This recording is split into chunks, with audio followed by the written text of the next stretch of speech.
اسلام میں عورت معاشی طریقے سے بری ذمے ہے، اور عورت کے معاشی اگر آپ دیکھیں گے حقوق وہ کئی ہے الحمدللہ۔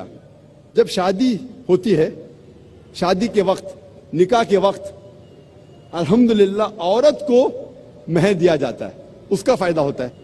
اللہ تعالیٰ فرماتے ہیں سورہ نساء میں، سورہ نمبر 4 آیت نمبر 4 میں کہ آپ عورت کو شادی میں نکاح کے وقت ایک تحفہ دو۔ مہر نکاح کے لیے فرض ہے، مہر کے بنا نکاح ہو ہی نہیں سکتا، اور عورت از آن دا ریسیونگ اینڈ، اسے فائدہ ہے۔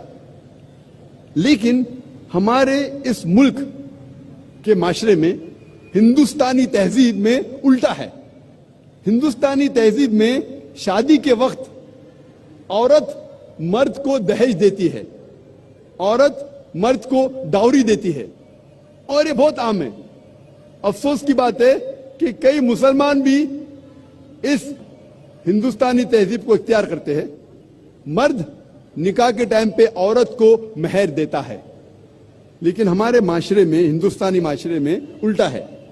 ڈاوری عورت مرد کو دیتی ہے، اور اس کے معیار کے حساب سے، اگر وہ گریجویٹ ہے تو 1 لاکھ روپیہ ڈاوری دہیج، اگر انجینئر ہے تو 5 لاکھ روپیہ، اگر ڈاکٹر ہے تو 10 لاکھ روپیہ، 1 ملین روپیز، جیسے بھیڑ بکریوں کو بیچا جاتا ہے منڈی میں۔ اسلام میں عورت سے دہیج یا ڈاوری ڈائریکٹلی یا انڈائریکٹلی مانگنا حرام ہے۔ اگر آپ انڈیکیشن بھی دیتے ہیں دھکے چھپے انداز میں، اگر لڑکے والے لڑکی والوں سے کہتے ہیں کہ میرے بیٹے کو 4 بیڈ روم فلیٹ میں رہنے کی عادت ہے، اس کا مطلب 4 بیڈ روم کا فلیٹ ڈاوری میں دو، دہیج میں دو، یہ حرام ہے۔ یا کوئی کہے کہ میرے بیٹے کو مرسیڈیز کار میں گھومنے کی عادت ہے، یعنی انڈائریکٹلی دھکے چھپے انداز میں آپ کہہ رہے کہ مجھے مرسیڈیز کار چاہیے دہیج میں۔ ڈائریکٹلی انڈائریکٹلی دہیج عورت سے مانگنا اسلام میں حرام ہے۔ اگر خوشی سے لڑکی والے کچھ تحفہ دیتے تو آپ لے سکتے، لیکن مانگنا زبردستی یا انڈائریکٹلی مانگنا اسلام میں حرام ہے۔ معاشی طور پہ الحمدللہ ثم الحمدللہ خواتین بری ذمے ہیں، اور اسلام میں اگر ڈیورس ہوتا ہے، طلاق ہوتا ہے، یا شوہر مر جاتا ہے، عورت ودوا ہو جاتی ہے، اسے عدت کے دوران اس کی ساری فائنینشیل لائبلٹیز، جو خرچہ ہوتا ہے، معاشی خرچہ جو ہوتا ہے عدت کے دوران، اس کی ذمہ داری ہے آدمی کی۔ اگر وہ زندہ ہے طلاق کے دوران وہ سارا خرچہ اٹھانا چاہیے۔